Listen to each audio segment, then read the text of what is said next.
Hey, what's up, guys? So, if you're planning to move to the state of Massachusetts, maybe to start a new job, set down new roots, it's important to start thinking about the best places to settle. And if you have a family with kids, public schools are obviously a concern. And for sure, everyone needs a safe place to live, right? So, this means that crime rates are also a consideration.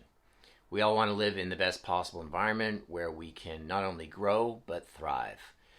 But, of course, some cities are better than others. Now, Money Inc. has ranked the top 10 worst places to live in Massachusetts, really by the overall quality of life, right? The criteria used was crime rates, meaningful employment prospects, public education, home values, and affordability. Now, these are the cities you will probably want to avoid because each has a miserable livability score for one or more of these reasons. All right, so coming in at number 10 is Chelsea. Now, Chelsea is really close to Boston, and interestingly, it's Massachusetts' smallest city, covering just 2.5 square miles. Unfortunately, the crime rate is disturbing in Chelsea, with over 18 violent crimes committed per 1,000 residents and over 38 property crimes committed per 1,000. So, your chances of becoming a crime victim in Chelsea are 1 in 18. You know, on the other hand, the city is close to all the amenities of Boston, and there are definitely some desirable areas. But the question is, would you really want to live in the 10th worst city in the state? I mean, maybe. Like I said, I think there are some pretty nice areas. You just got to know where to go. Just ask me. At number 9 is Old Hill, and I have to be honest that I've never heard of this town before. It's one of the 17 neighborhoods of Springfield, so going out west in Massachusetts. The crime rates are 133% higher than the national average. And the real kicker is that the violent crime rate in the city is a disturbing 368% above the national average. This makes it one of the worst choices to move if you have other alternatives.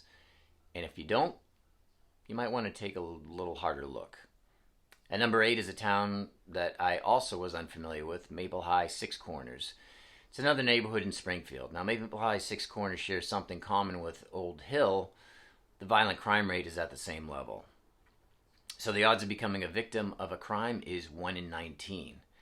And if you want to add insult to injury, the schools have a negative report card and the employment opportunities are rated F for failing.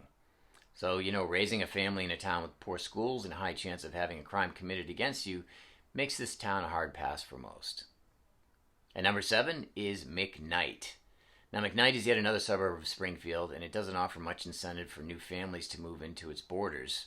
Right? The public schools have received an F rating, as has the rating for job opportunities. The crime rate is also in the failing category, so when it comes to safety, education, and overall livability, I would say goodnight to living in McKnight. Number 6 is Pine Point. Yet again, another suburb of Springfield. I think there's a little bit of a trend happening here. Now, Pine Point is one of the worst cities in Mass because of the high rate of violent crimes. This number is 134% higher than the national average. And it really doesn't have much to offer those looking for a safe place to live. The educational system doesn't get a very high rating either. So if you are pining for a new place to live, make it a point not to live in Pine Point. All right, we're down to our top 5 worst, and at number 5 is the South End. And no, I'm not talking about the chic and trendy South End in Boston. South End is a city out west again with a population of just over 4,000 residents, not far from Springfield, and the crime rate is 89% higher than the larger city. There's over 1,700 violent crimes committed per 1,000 people, and the job prospects aren't that great either. Overall, the South End really doesn't have much to offer. At number 4 is Memorial Square. Memorial Square is another city in Massachusetts you're probably going to want to take a pass on. Its public school system is terrible, rated as an F, and in addition to that, the crime rate is, I would say, uncomfortably high. The prospects for gainful and meaningful employment are low with yet another F score, and the cost of living gets a C. So there really isn't a lot that would entice anyone to move here if you have other options available. And with so many things going against Memorial Square, it just doesn't make sense to move there and buy a home. Coming in at number 3 is Fitchburg. Now, I actually bought a home in Fitchburg back in 2016 for a flip. It didn't go quite as planned, and I'm not planning on doing another in that city. Anyway, The median home value is 190,900, which is the seventh worst in the state. The population is just over 40,000, and the unemployment rate is 9.1%, which makes it the third worst in the state. So when it comes to the crime, the odds of being robbed are 1 in 77, and there were 2 murders committed in the city over the past year. It's just a dangerous place to live, and it doesn't offer much in the way of gainful employment.